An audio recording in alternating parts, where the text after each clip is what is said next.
Hello and welcome to the Trading with Ashley show. I have a special guest today, which is actually my daughter, Lily. Say hello, Lily. Hey, everybody. Lily, the last time you were here, we had some fun with your favorite store/stock.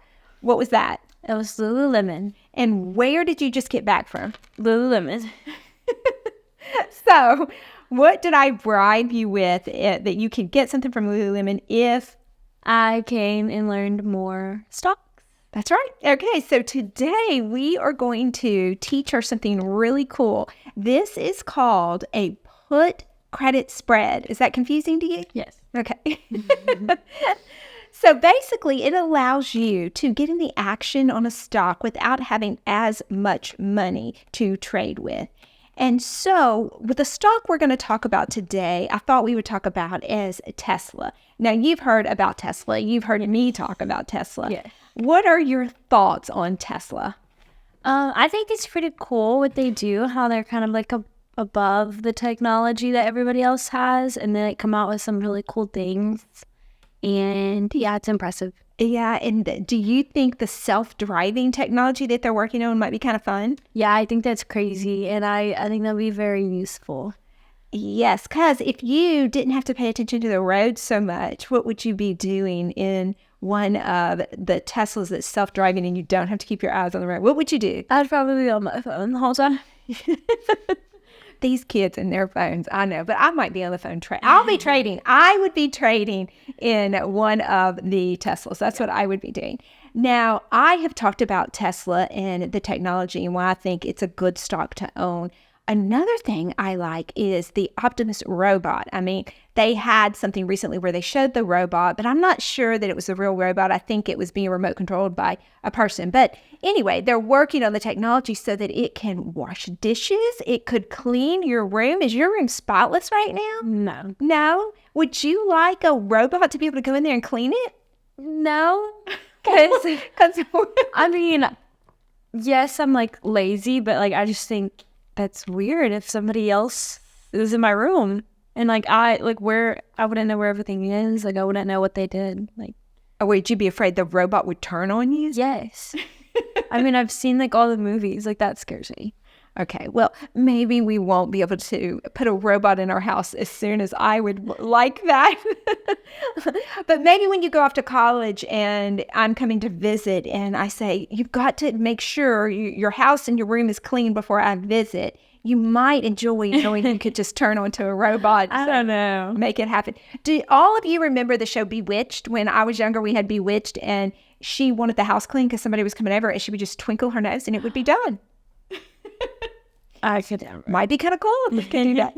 But here's what we're going to do. So if you wanted to buy a share of Tesla today, it's trading kind of high. Let's take a look at what Tesla's trading at because it just had a little run not too long ago. What is this right here? How much is that? $248.98. $248.98. Okay, so some people, what they like to do, Lily, is they like to buy a stock and then let it rise up in price and then they sell it. So if you wanted to make, let's say, $200 on Tesla stock, if you bought it today for, let's just call it $250. Okay. How much would Tesla have to rise, one share now, for you to enjoy getting $200? What's 250 plus 200? $450. Okay. So it would have to rise to $450 for you to enjoy $200 in stock appreciation. Now, that's a lot for the stock to rise, and it'll probably get there, but no time soon. Okay, so what if I told you I had a way that we could take $1,000 and put on a trade that would give you that same $200, and you would more than likely get your $1,000 back and keep the $200? That would be amazing. Okay. Yeah, it's called a put credit spread. Now, in this trade, there's no guarantee that the trade will work in your favor. So you could lose money, but I am going to try to minimize that by making the trade as safe as possible. And I'm going to go show you how we're going to make it a little bit safer. Okay, you ready? Yeah. All right, let's go make some money. Okay, Lily, the first thing we want to do is look at what I call technical analysis on the trade, because we want to make the best decision that works in our favor. And so if you look at the chart on Yahoo Finance, this is the 3-month chart that I'm looking at. How much is Tesla trading at right now? About 250. About 250. Okay. Here's how we decide how we're going to open our trade. When I look at Tesla's technical analysis, something stands out to me. It's right here, this red line. What do you see? What's this red line? How much is it? It's 200 to 50. Okay. This is the 200-day moving average for the stock. And the reason that's important is it's looking over the price action of the last 200 days that Tesla's traded, and it's telling us the average price. A lot of times, if a stock gets down to this red line, this 200-day moving average, it likes to bounce off of it and turn back around. Mm-hmm. If the stock's broken, it'll go below it, and we really don't want to touch it. But oftentimes, if the stock is a sound stock, it will respect this line. And the reason it is, a lot of people that are waiting to trade it, they are waiting for it to get down to a fair price. And when they see it get down to the 200-day moving average, they consider that that's a fair price and they might buy it, pushing the stock back up. Okay. So we're going to use this as our safety net, and we're going to open our trade below this red line. Okay? Now, to open this trade, we have to go to an option chain, and this one's in the Tradier brokerage. And I like this one because it's real easy to see when you are dealing with YouTube. Now, I like to choose a date that's pretty far out because I want time for this trade to work in my favor. And the further out I go, the more money we're going to make. Mm-hmm. And so I'm looking right now at the March 21st date. That's our expiration date, okay? And to open up this trade, remember I told you the $200 was an important level. So I want to go below that. So if I'm going to start below it, I am going to open up this trade by selling this particular put option. Now, when I sell this, Lily, I am going to get $9.20 a share, which is $920. Mm-hmm. But I would have to have $19,500 to put on just this part of the trade. And we're not dealing with that. We're only dealing with about $1,000. So what I'm going to do instead, I'm going to turn this into a put credit spread. And I am going to go down to a price that's lower. I like $185 because that's a $10 wide difference. And I'm going to buy this put option. It's going to cost me about $729. Mm-hmm. The money that I stand to make is the amount between the one I sell at $920 and the one I buy. So we're going to send that to a ticket and see how much we can make. Now, the money that I could potentially lose is the difference between my two strike prices, $195 and $185. So $10. $10 a share times 100. So there's our $1,000. Okay, so we're going to send this to a ticket, and let me show you what it looks like. Once we get to a ticket, we populate it like this. We are selling one of the puts and we're buying the other one, okay? But we're selling the one that is more expensive and buying the one that's least expensive. Mm-hmm. When we fill out the ticket, we're going to be getting a net credit. And right here, it tells us right now it's about $220. So what's exciting about this is that is about $220 that we will get for putting on the trade. Mm-hmm. Let's preview it. Now, remember I told you it's going to take $1,000, but look, what's this price down here? $780.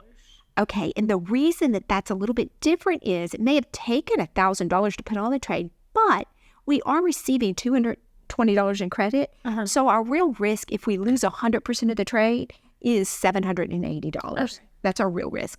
Now, let's go back to the option chain, and I'm going to show you what needs to happen by our expiration date for us to be able to keep 100% of the $220 and then have the $1,000 released to us.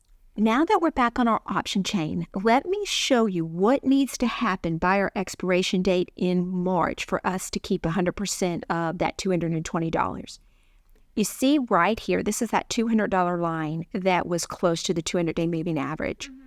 Well, our trade begins underneath it. That's $195. So at the end of the close of day in March, our expiration date, Tesla has to be trading above this $195 level. Mm-hmm. If it ends the day above $195, we get to keep 100% of that $220. Mm-hmm.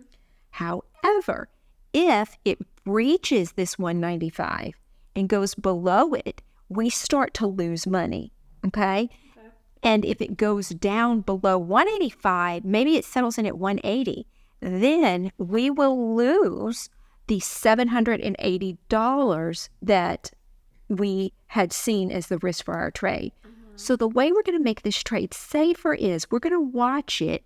And at the beginning of March, if we're anywhere near this $200 strike price, which is our safety net, we can actually buy the trade back. Now, it's going to cost us a little money, but we can buy the trade back. And then what would we do to reopen the trade?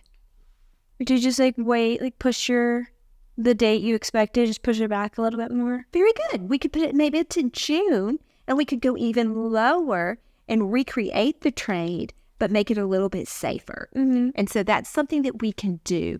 And what will happen is if we see that the trade is working in our favor, let's say we're in February and the trade is trading, Tesla's doing great and it's trading way above, maybe way up here at 280. We can go ahead and give up some of that $220, maybe $20 of it, and close down the trade just so we can be out of it completely. So that's the way we're going to manage the trade. But the best part about this is you really don't have to pay too close attention to it until we get closer to the March timeframe, and then we'll decide what to do. All right, so that's pretty cool because we learned how to take a smaller amount of money, but still trade the price action of Tesla and make you a little bit of money. What would you do with that $220? Probably go back to Lulu and buy more. Gosh, not invested, not reinvested. Okay, we're going to have to do another video on how to reinvest our winnings. But that's just a cool trade trick that I wanted to show you. It's just something different that you can do if you don't have a lot of money and you still want to get into the action. Okay. Yeah. So how did you like figure out all these like tricks and how to be safe and like stuff like that?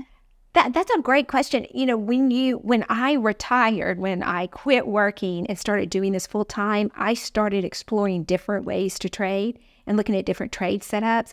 And then I just started actually trading, and that's how it helped me. Once it clicked in my brain and I figured out how to do all these little things, I started thinking of ways to make my trades safer, but get more money out of them. So, you know, I have that community with all my traders and everything. So we work through different scenarios all week long. I just think it's kind of like impressive how you like pretty much like learned yourself, and like you probably had to take risk and like, but that got you here, so that's pretty cool. Oh, and I get to spend more time with you. Yay! Oh, thanks for doing the video with me. I love you. Of course. Love you. Love you.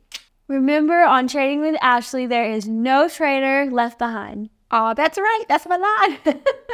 If you want to see a Lily trading Lululemon stock, watch that video right here.